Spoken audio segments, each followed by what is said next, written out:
tadi Bapak memaparkan Pak banyak program-program Pak Presiden ya Pak, mulai dari makan bergizi gratis. Kemarin Bu Menkyu udah ngomong sih Pak, dinaikin jadi 171 triliun ya Pak. Lalu juga tadi ada pembangunan rumah ya Pak, 3 juta rumah. Lalu ada juga tadi mau membangun pembangkit listrik yang hijau ya Pak, green, 73 gigawatt. Pertanyaannya, duitnya dari mana nanti Pak? Apakah itu bakal dicari dari investor atau seperti apa Pak? Oke, begini. Untuk makanan gratis tambahan 100 triliun, Pak Prabowo ambil dari anggaran yang dipangkas. Dipangkas 306 triliun dan sebetulnya lebih besar. Lebih besar lagi, karena ini tidak termasuk dividen dari BUMN.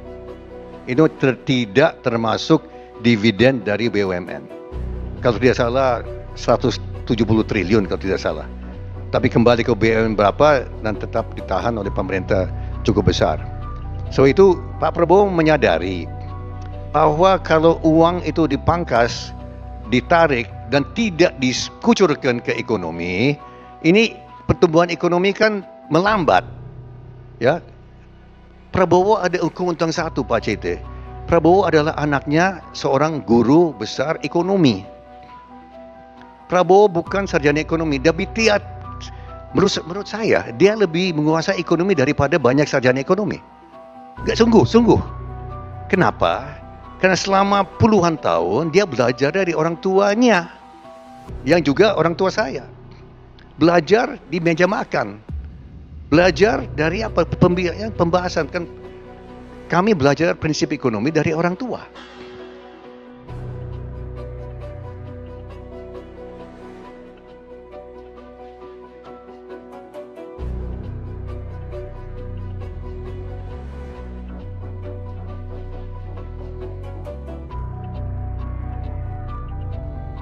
Ya, dan dia tahu bahwa kalau uang tidak di-spend, tidak dikucurkan, tidak dibelanjakan, itu kan bisa menyebabkan kontraksi. So walaupun uang itu diambil dari program-program, itu berarti akan di-spend, dibelanjakan untuk program-program yang strategis. Ya, ada program-program perjalanan dipangkas, perjalanan ke luar negeri dipangkas. Saya dengar dipangkas 21-22 triliun rupiah untuk kunker-kunker ke luar negeri, studi banding ke luar negeri, dan banyak sekali yang saya dengar dari dia pangkas. Ada program konyol dihapus, dipangkas. Nanti saya bisa cerita sama Pak Seti yang mana yang di sini ada yang konyol itu. Banyak yang konyol ternyata. Pak Prabowo cerita sama saya dia berapa minggu dia periksa anggaran APBN. Ternyata di APBN kita ada 9 tingkat Pak. Ya, biasanya Presiden Menteri periksa sampai tingkat ke-3 ke-4. Prabowo periksa sampai tingkat ke-9 Pak. Tingkat ke-9. Dibongkar semua Pak. Nah dari itu 36 triliun. 100 triliun itu dari yang untuk makanan gratis itu dari 3. Dan kan dari India, dari Malaysia kalau nggak salah Pak ya, keliling-keliling sama Pak Prabowo Pak. Ada kabar apa nih Pak? Investasi di sektor ESG atau apa yang bisa di-share Pak ke kita Pak? Ada mungkin ada kabar-kabar bagus Pak terkait investasi atau ekonomi? Dari India sebetulnya pihak India sangat tertarik, sangat berminat untuk ikut partisipasi dalam program-program yang akan datang. Ya. Namun mereka juga ada curhat. Ada keluhan.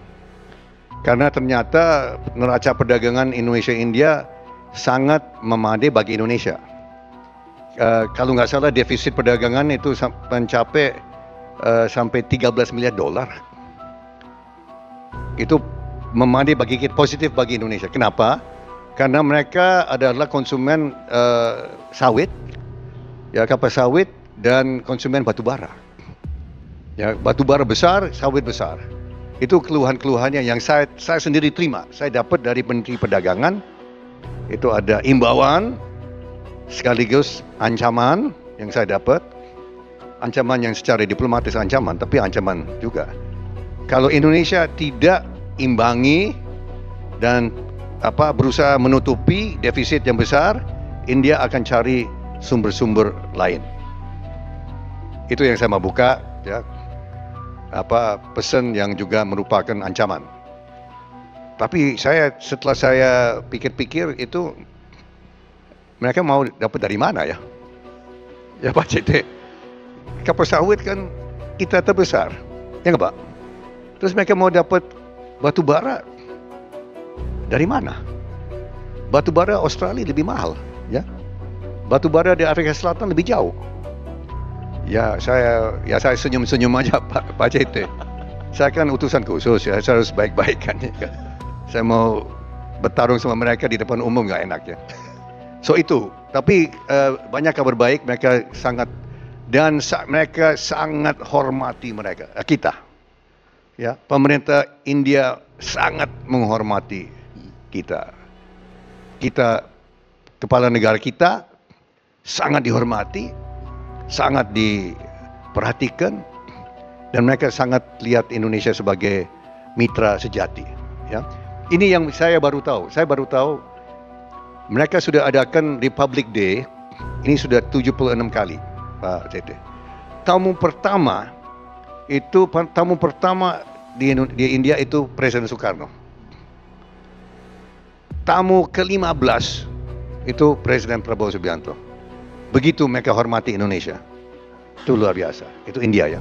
Nah, kalau Malaysia, kami mendarat dengan berita ada penembakan. Ada yang tewas. Itu yang pertama. Kaget. Ya. Wah ini jangan-jangan sengaja ya. Kita pikir wajib sengaja. Ini untuk merusak ya hubungan begitu baik. Pak Prabowo dan Pak Anwar Ibrahim itu mereka adalah kawan dekat sejak tahun 95. Prabowo masih kolonel, belum brigjen. Pak Anwar Ibrahim Menteri Keuangan dan Wakil Perdana Menteri. Dan waktu Pak Anwar Ibrahim masuk penjara cukup lama, Pak Prabowo sering komunikasi dengan beliau. Dan waktu beliau di luar kekuasaan, Pak Prabowo sebagai Menteri Pertahanan datang ke rumah Pak Anwar Ibrahim. Dia oposisi waktu itu, Pak Prabowo Menteri Pertahanan datang ke rumah dan menghormati. Dan di situ Pak Anwar Ibrahim merasa sangat dihormati, dan dia bilang ke saya, "Your brother is a true friend of mine." Abangmu itu adalah kawan sejati saya. Anwar Ibrahim bilang ke saya. Nah, di situ suasana itu ada penembakan. Ya, ini ini agak pekah waktu itu, Pak. Agak pekah, ya. Tapi Pak Prabowo sudah bilang, "Loh, ini hal-hal ini kita akan selesaikan," ya. Dan saya baca tadi pagi polisi pelaku Malaysia sudah dinonaktifkan. Si penembak itu sudah akan diperiksa dan selidiki, ya. So itu, kalau Malaysia saya kira memperkuat dan mempererat, dan saya kira hal-hal seperti itu tidak ada hal seperti yang baru. India juga, tapi ini menunjukkan bahwa begitu. Saya berbangga Pak Wahyu. Saya kemana-mana saya merasa bahwa Indonesia ini kita tidak ada musuh. Kita Indonesia tidak ada musuh manapun Pak CT. Kawan kita banyak. Indonesia nggak ada musuh. Kan betul-betul nggak ada musuh. Kalau India, musuh dan calon musuh ada. Persis di sebelah. Ada Pakistan dan ada China. Ya, Indonesia kita sebagai pengusaha ya Pak CT ya, kita nyaman di sini. Ya, kita nggak ada ancaman dari luar. Saya kira itu saja. Ya.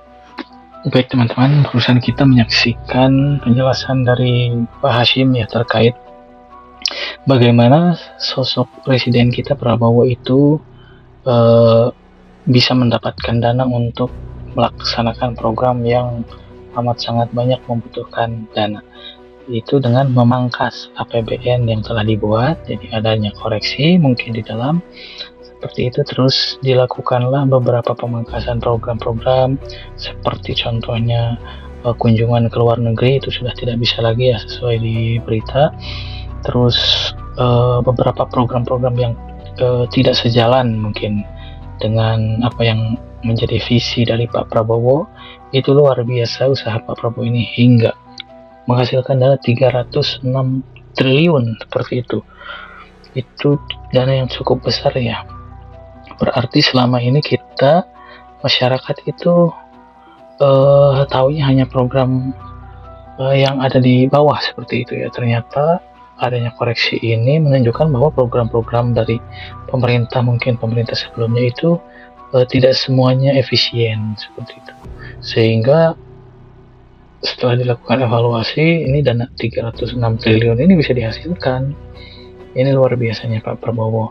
Dan Bapak Hasim juga menjelaskan bahwa ada program yang dikatakan program konyol, mungkin lebih parah lagi ini ya teman-teman. Program yang entah diada-ada atau yang tidak sama sekali berdampak seperti itu ya. Pak Hasim menjelaskan bahwa Indonesia ini sangat dihormati ya di dunia internasional, termasuk salah satunya India yang ketergantungan kelapa sawitnya ya terhadap Indonesia. Di sini Pak Hasim juga menjelaskan bahwa ada sedikit ancaman dari India terkait mungkin perdagangan. Di sini juga dijelaskan ya teman-teman. Namun Indonesia ini sangat pede ya kalau mendengar dari penjelasan Pak Hasim ini. Ya kalau negara India ini ingin memutuskan hubungan perdagangannya dengan Indonesia, ini India yang sendiri yang akan rugi ya teman-teman, karena dia harus mencari supplier lain, salah satunya sawit itu yang mungkin dijelaskan juga itu pasti lebih mahal loh, dibandingkan dengan membeli dari Indonesia seperti itu ya. Jadi ya Pak Hasim cuman bisa senyum-senyum aja sebagai rasa hormat lah istilahnya gitu. Ini luar biasa Indonesia sekarang ya. Mari kita cek dari komentar para netizen. Oke, dari yang teratas, yang terbaru, bukan hanya anggaran konyol saja Pak, tapi tunjangan konyol DPR juga wajib diperiksa Pak. Wah, ini masukan ya. Terus dari Daily Channel, saya sangat percaya dan sangat sependapat dengan apa yang disampaikan Pak Hasim, di mana di era pemerintahan kita sebelumnya banyak anggaran terbuang sia-sia, seperti biaya pengeluaran studi banding perjalanan dinas yang tidak begitu penting yang terjadi di berbagai instansi, hanya pemborosan uang rakyat saja. Nah, ini salah satu yang dipangkas ya teman-teman. Ini memang luar biasa dana perjalanan dinas, apalagi kalau dinas ke luar negeri itu, waduh, dananya ini nggak main-main ya teman-teman. Makanya banyak para pejabat ingin studi bandingnya ke luar negeri gitu. Padahal di Indonesia juga udah bisa dikatakan mumpuni ya. Ya, selanjutnya ini dari Mustain, keren Pak Prabowo. Selanjutnya Gatot Widianto, Prabowo itu ilmunya lengkap, jenderal pengusaha mantan menteri, bagaimana lagi cara mengadali sudah sulit. Makanya Pak Prabowo dengan berani berucap di pemerintahan saya ingin menciptakan pemerintahan yang bersih. Kalau nggak mau mengikuti aturan, maka saya persilahkan untuk mundur, dan yang mau menggantikan masih banyak mungkin maksudnya ya. Ini luar biasa memang. Tidak hanya berucap ya, Pak Prabowo sudah mempraktekkan di 100 hari kerjanya. Dia telah merealisasikan janji politik atau janji kampanyenya. Terus juga mungkin akan ada reshuffle ya teman-teman, karena beberapa para menteri yang dinilai berkinerja buruk itu akan kemungkinan reshuffle. Selanjutnya ini kita cari lagi komentar yang menarik. Ini dari Altata 519. Benar-benar super mantap Pak. Kebanyakan perjalanan dinas, rapat sosialisasi dan lain-lain menurut saya kurang begitu penting. Kan bisa lewat WA atau surat, terutama mobil-mobil dinas. Jangan sedikit ganti, dikit-dikit ganti baru, padahal jauh masih layak. Kalau dilelangkan sayang, sangat murah harganya. Harus pikirin rakyat yang susah payah bayar pajak buat bayarin dan fasilitas pejabat-pejabat. Iya, saya juga setuju ya teman-teman. Kira-kiranya seperti mobil-mobil dinas ini yang masih bagus-bagus itu nggak usah masuk anggaran baru ya. Oke.